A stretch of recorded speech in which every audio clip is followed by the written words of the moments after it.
Welcome to Calculus 1 class. In this video we're going to talk about symmetries of a graph. A lot of time when we graph a function in the calculator, it is kind of good to know little things that we don't see on the graph, such as symmetries or different types of other things that we will introduce later on in other videos. So today we're going to just kind of mention quickly what a symmetry is. There are different types of symmetries. Okay,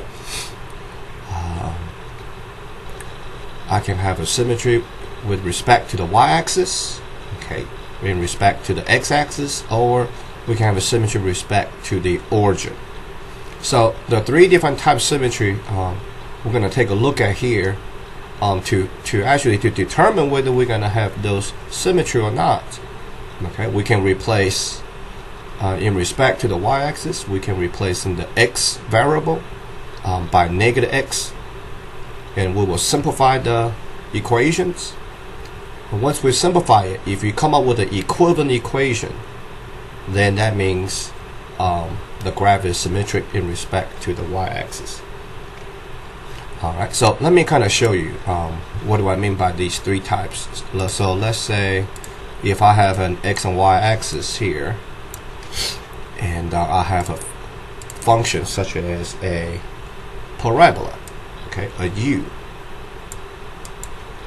Okay, parabola is symmetric to the y-axis. What that means is, well, I didn't draw it very pretty either, sorry. What that means is the distance, okay, the distance to the y-axis, okay, any given point on both sides of this y-axis, the distance to the y-axis will be exactly the same distance. In other words, if I would say this point right here is negative 2, 5, for example, and another point here, let's call that 2, 5. And what we notice here is in respect to the y-axis, okay, that means the distance from this point to the y-axis is the same, going to be the same point, okay, from the right side to the y-axis. And again, I'm not drawing to scale. So that will be a symmetry in respect to the y-axis. Alright, in respect to the x-axis, for example, if I would draw an x and y axis, maybe I can have a function that will look like this. Let me use a different color here. Let me use purple. Function might go up this way, might go down this way. Alright, in respect to the x-axis, that means I can pick 2 points. Okay, this point right here and this point right here.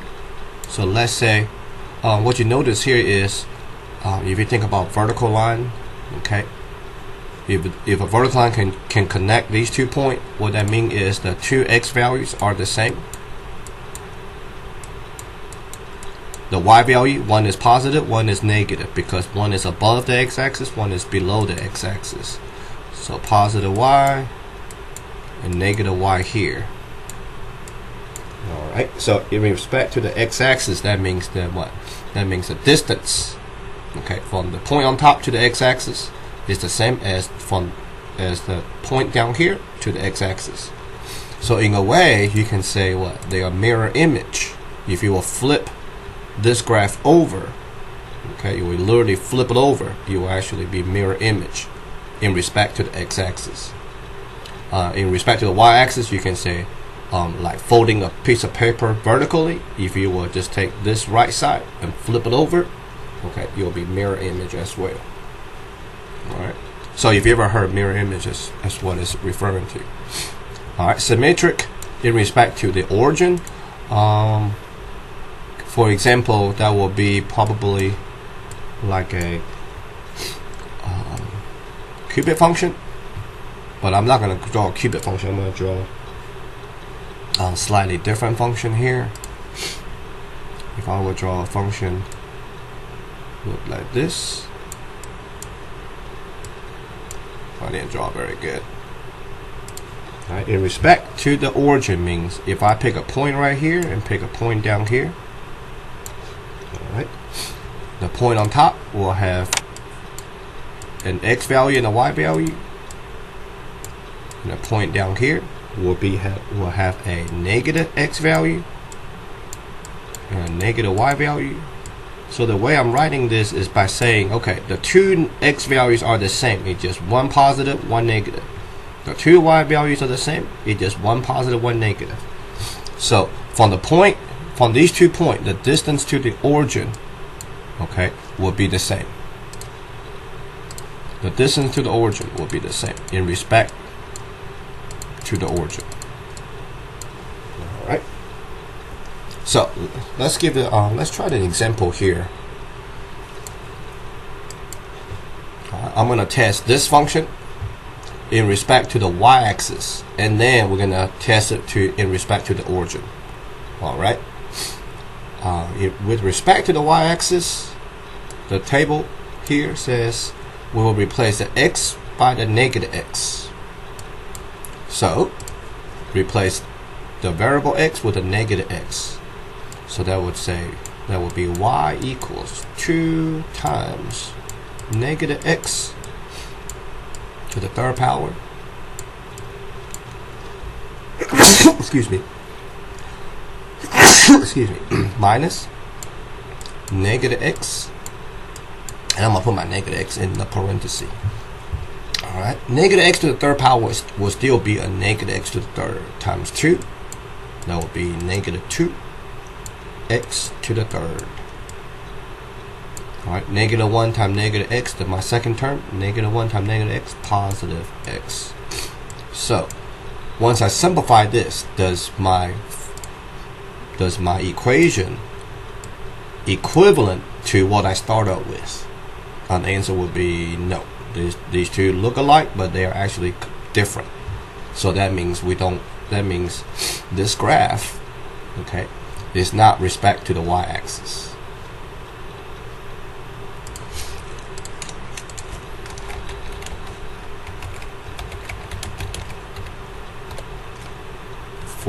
For it to be in respect to y-axis, this equation gotta look exactly like the one that you start out with.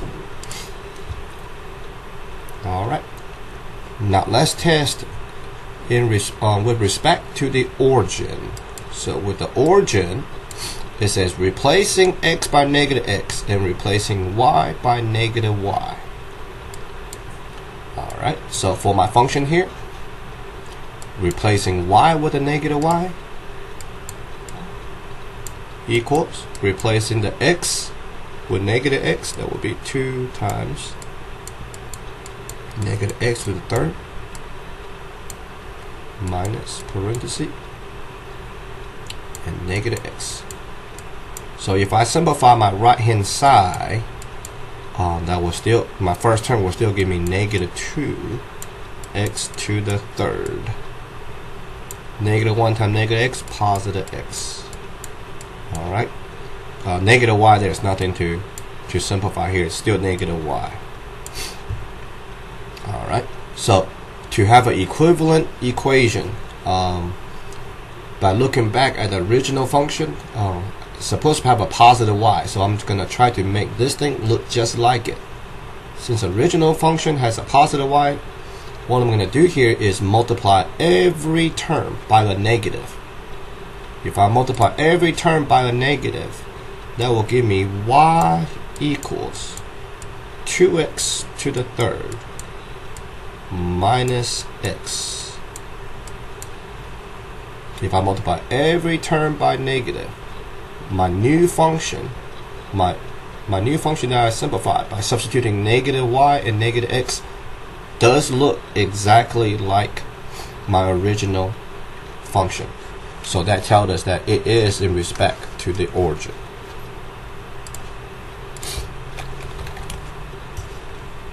Okay, that's what the table means by equivalent equation. Once you simplify it, once you substitute and simplify it, you gotta look exactly like the original ones. You can simplify it to make it look like the original ones. So we are with respect to origin. Alright, why don't we graph this function real quick and see what it looked like. This is like a cubic function.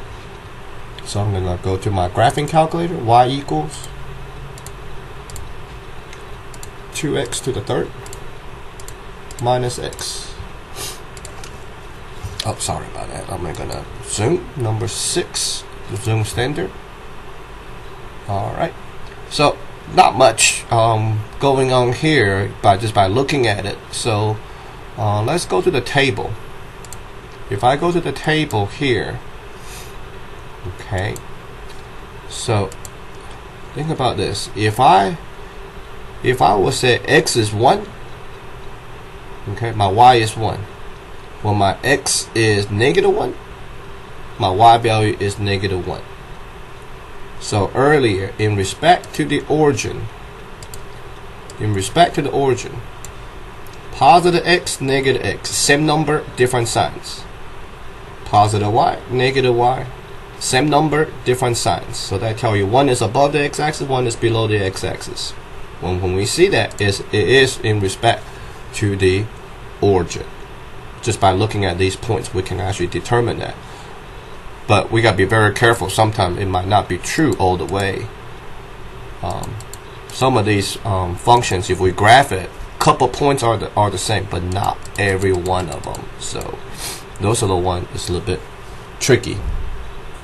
Positive 4, 124 for y. Let's go to the negative x value. -4, -124. So, okay, exactly what this picture represents. Alright. And that will conclude this video. Thank you for watching.